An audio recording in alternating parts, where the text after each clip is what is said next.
ఒక మనిషిని మనం సంతోష పెట్టలేం. దేవదూతలు మనం సంతోష పెట్టగలుగుతామా? దేవుని రాజ్యాన్ని మనం సంతోష పెట్టగలుగుతావా? దేవుడిని సంతోష పెట్టగలుగుతావా? ఏముంది మన దగ్గర ఏమి ఇచ్చి దేవుడిని సంతోష పెడతాం? ఏదైనా మనం ఇచ్చామనుకో, ప్రభువా ఇదిగో నీ మందిరానికి 10 లక్షలు ఇచ్చానయ్యా, నీ మందిరానికి 5 లక్షలు ఇచ్చానయ్యా, నీ కోసం ఇది చేశాను అది చేసామనుకో, అరే అబ్బాయి అది నేను ఇచ్చిందే కదా అంటాడు. అది నేను ఇచ్చింది నాకు ఇయటానికి పెద్ద విషయమే ఉంది, దాంట్లో నేను సంతోషించట్లేదు అంటాడు దేవుడు. నువ్వు ఇచ్చే దాంట్లో దేవుడు సంతోషించడు.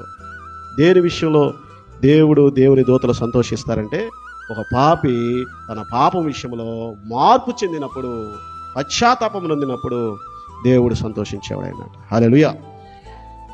అది దేవుడు మనకి ఇవ్వటానికి ఈ లోకానికి వచ్చాడు. ఆ రక్షణ మనకు ఇవ్వటానికే వచ్చాడండి. హల్లెలూయా. ఒక మాట చదువుకుందాం. లోకా రాసిన సువార్తలో 16వ అధ్యాయము 15వ వచనంలో చూస్తే, దేవుని దృష్టికి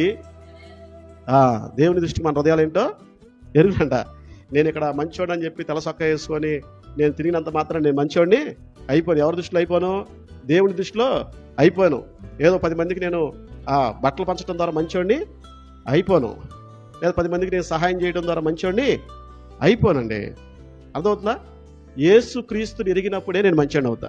యేసయ్య రక్తంలో కడగబడ్డప్పుడే నేను మంచోడిని అవుతా. అర్థమవుతుందా?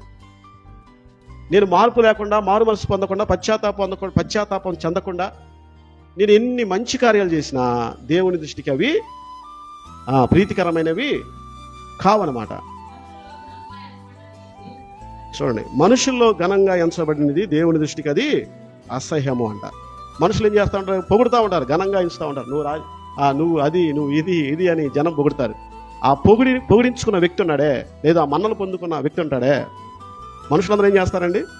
వాళ్ళకి నచ్చితే పూలు జల్లుతారు. ఆ జల్లించుకున్న వ్యక్తి ఉంటాడే, అయ్యో నేను ఎంత మంచివాడిని అయితే నన్ను పూలతో ఊరేగిస్తా ఉన్నారు, పూలతో సన్మానిస్తా ఉన్నారు, నన్ను ఆ పైకి లేవనిస్తా ఉన్నారు, నన్ను గౌరవిస్తున్నారు అనుకుంటాం. కానీ దేవుడు మార్పు లేని, మారు మనసు లేని, పశ్చాత్తాపం లేని నీ హృదయాన్ని బట్టి దేవుడు అసహ్యించుకుంటాడంట. దేవుడు అసహ్యించాడు. మనుషులు ఘనంగా ఎంచింది దేవుడు ఘనహీనంగా ఎంచుతాడు. అందుకని మనం దేవునికి విధేయతను, దేవునికి లోబడే తత్వాన్ని కలిగిన వారముగా ఉండాలి. దేవుని మన్నలు పొందాలి. దేవుని యొక్క కృపకి మనం పాత్రలము కావాలి.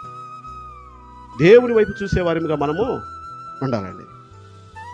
కనుక ప్రియమైన దేవుని బిడ్డలారా, మీరు మార్పు లేకుండా, మారు మనసు లేకుండా, మంచి ప్రవర్తన లేకుండా మీరు ఎన్ని మంచి కార్యాలు చేసినా అది దేవుని దృష్టికి అసహ్యమే. మీరు మార్పు చెంది